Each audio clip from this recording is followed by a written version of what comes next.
What's up, YouTube? Dark God back again. Day 6 of the October Horror Movie Challenge. Got a bunch of films in today, 5 in total. Nice Saturday to watch films. Kind of dreary here where I live. Raining, about 60 degrees. Just felt like a real fall, October, gloomy day. So perfect day for watching films. Getting right into it. Out of the 5 films, 4 of them were repeat viewing. So this was a big day for just watching films I've seen before. Kind of films I gravitate towards. Every October Horror Challenge, or just horror films that I like in general that I want to go back and watch as I get into it. And one of them actually, a rental from back in the day that I used to watch, I haven't seen in like probably about 25, 30 years, was actually my pick for the October Horror Movie Challenge. So my daily pick to fit in, and I'll get to that. That was actually the last film of the day. First film of the day was the only new film I watched for the day, and that is Jigsaw.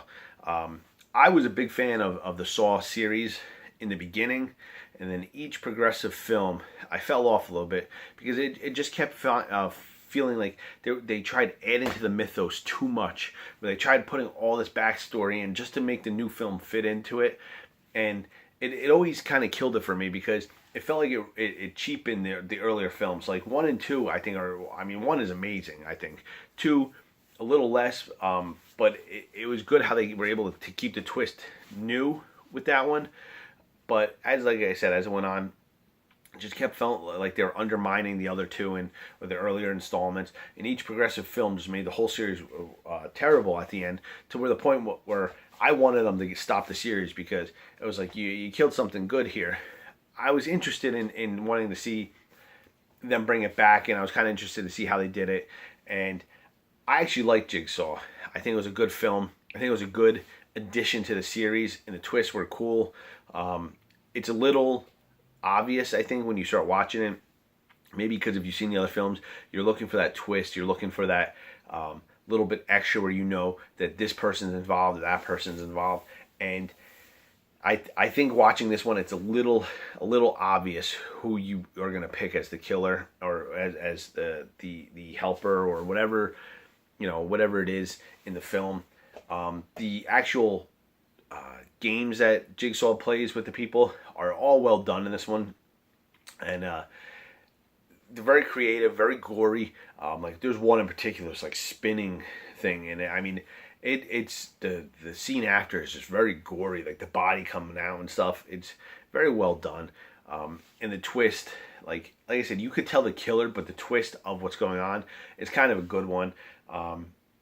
I mean, it's not as amazing as like the killer being on the floor. I mean, that still to this day is one of the best twists in a horror film. But all in all, I do think it is a good film. I liked it, and I'm gonna give it a 6 out of 10. Definitely better than like the last couple Saw films. I don't know if this will breathe life into future installments, or if this was kind of just a one-off. Let's see what we got and everything. It would be nice to see if they could go back to it, but it's just like, I don't want them to start undermining it again. Like this one really didn't. I mean, it did add a little bit of mythos to it, but it kind of went on its own little tangent, which was good. So, like I said, 6 out of 10. Second film I watched, one of my favorite films from '80s, part of my childhood. Like if you were ever to say to me, pick out your films that best showcase what the '80s were. Like if you want to tell a kid today, like this is what the '80s reminded me of, and that film is The Gate. I love The Gate. It just, everything about it. Like I like go towards the friend Terry with the glasses. I don't know why. Maybe like just being a dorky kid when growing up. Like that was me. Like I was the big horror fan, And back in the day, like horror wasn't like, it wasn't like how it's cool now. Like when you were horror, you were the weird kid. Like if you liked horror films, you were the weird kid. Everybody knew all the horror killers. Everybody knew all that. But like if you were like into it, like watching like Zombie Lake. Like me and my friends rented Zombie Lake when we were like 9 years old, 10 years old, and it was just like a different like feeling. Like we were different kids, I guess. Like we weren't the cool kids. We were the kids watching Zombie Lake, But I gravitated towards this kid because that's somebody that, like, when I saw this movie, that's somebody that reminded me of me. So growing up, I always just had a fondness for The Gate, and like I said, it just, to me, it represents the '80s. Part of my childhood and everything. Just how it looks, how visually it looks. Everything about it just speaks volumes to the 80s. And it's still such a good story. Now, like, I'm not going to watch part two because there's such a fall off from the Gate 1 to the Gate 2. Like, Gate 1 I love, Gate 2 I despise. Like, I think it's one of the worst horror films ever. Just everything about it is so terrible. And it's so weird to see that big of a fall off between 1 and 2. But the Gate 1, I mean, if you're a horror fan, if you're watching this video, I mean, you have to have seen The Gate. It just is such a staple of the horror genre. It's just something different than what you got in the 80s with all like the, Freddy, Jason, Michael Myers, all that. It was just something different, just as a standalone film. Such a good addition to the horror genre, and it was just a fun film. It's not too like over the top with gore or anything. Like, there's nothing really gory. A couple bloody scenes, but nothing like crazy. So it's not a bad film to watch for like younger kids and everything. I think it's PG-13 rating. So for me, The Gate is a 6.5 out of 10. Just everything with like nostalgia, just loving everything about it. Also on the 80s theme, another song, another movie that same vein. Like, if somebody said to me, "Show me what the 80s look like," I'm popping this in and I'm showing them Gremlins, because Gremlins, like everything about it, just reminds me of Christmas time in the 80s, just like small town Christmas. Another film, I'm a huge fan of Joe Dante. I just love I love everything that came out of that Roger Corman's like studio, like all those people that came out of there. And just when Roger Corman had any bit of his finger on any film, just for some reason, just to me it adds a little extra. I think because he's such a B movie guy, but at the same time he's just so well respected because he just knows like so much about film and about spotting talent in film.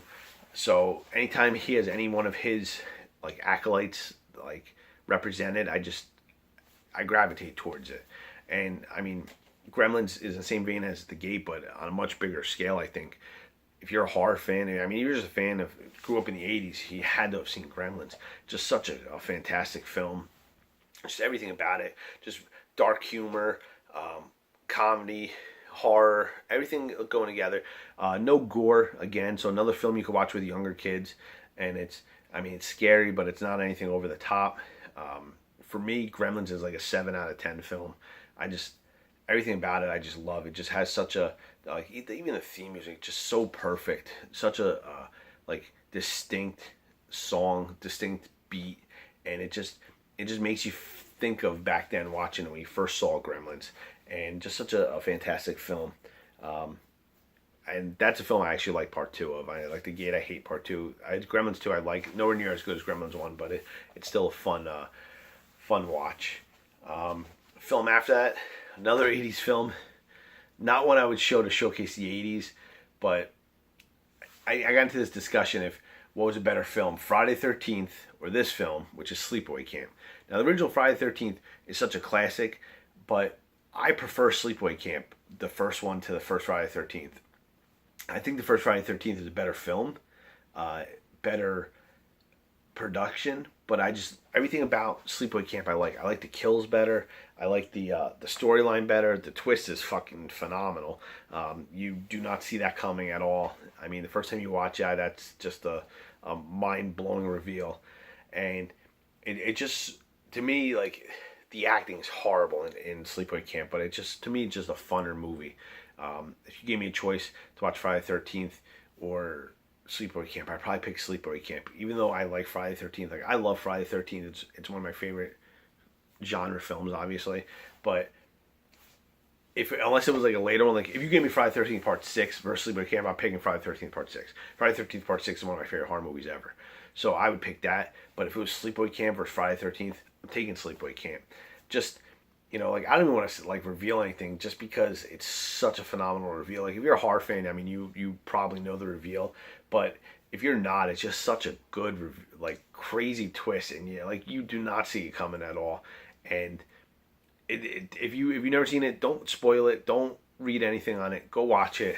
I mean, like I said, it's got some cool creative kills. It's an 80s movie, but it's a little different, like, as opposed to the other two with the feel of the 80s and everything. Still, it's just such a fun movie. 6.5 out of 10 Easy any day. Such a good rewatch. All three of those films for me are good rewatches.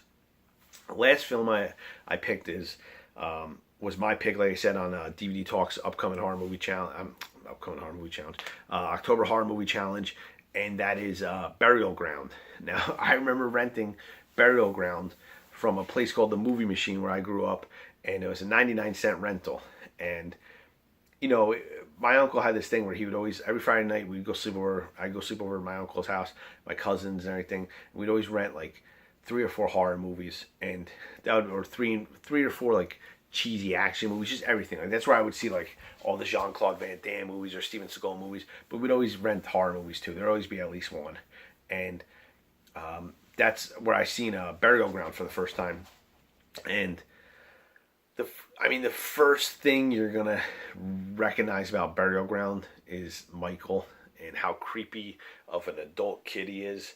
You know, he's playing a kid, but he's an adult, but he's so small that he looks like a kid, and it's just such a weird, crazy situation.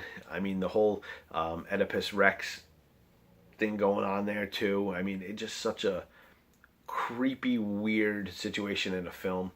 I like these kind of zombies. Like earlier in the challenge, I talked about the zombies from The Blind Dead. That I like them with the music playing, how slow it is. These zombies are a little different because, first of all, they're smart. They know how to use stuff. They use tools. Like the one zombie throws a railroad spike into the girl's arm or into her hand.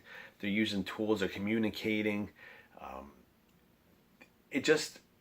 I'm not gonna say it's a good movie because it's really not. It basically is just, it's the most simple setup. It just, here's all these people, and we're gonna start killing them off. Like you don't need to know anything. Okay, here's these two together. These two are together. These two are together. They have a kid, and here we go. We're gonna start killing them off in gory ways. And this is gory as gory could be. I mean, blood munching. Nipples getting ripped off, arms getting ripped off. I mean, there's anything you could hope for in a bloody, gore-soaked horror movie. And like I said, like the zombies are a little cool. Like I'm not gonna say that I like them more than like classic like Dawn of the Dead or Return of the Living Dead zombies. Even though Return of the Living Dead zombies are smart and fast and agile too, these are a little different. Like they don't move fast, but I guess they're strong the way they act because it seems like nobody could overpower them. The ending's kind of cool.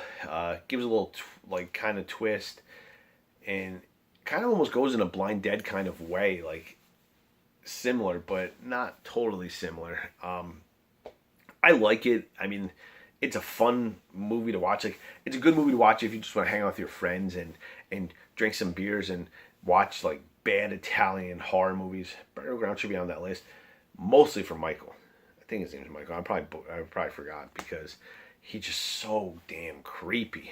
I mean, like his face. I mean, there's always that argument of who's a creepier kid, Michael or Bub from the last, is it Bud or Bub? I don't know, Bud I guess, from the House by the Cemetery. And I don't think Bud has anything on Michael. Like Michael's just so goddamn creepy, just the way he looks and that it's an adult playing a kid. It's just, oh man. If you don't like, Michael's almost as creepy as the twist in Sleepaway Camp. So if you know that, then you know what to expect from Michael. So anyway, tomorrow's Sunday. I'm hoping to get another 4 or 5 movies in. Hopefully the weather's as gloomy and overcast and drizzly as it was today. So there's nothing better to do than at that point than watch movies. Probably do some decorating or something. But that's it. I will catch you on the flip side.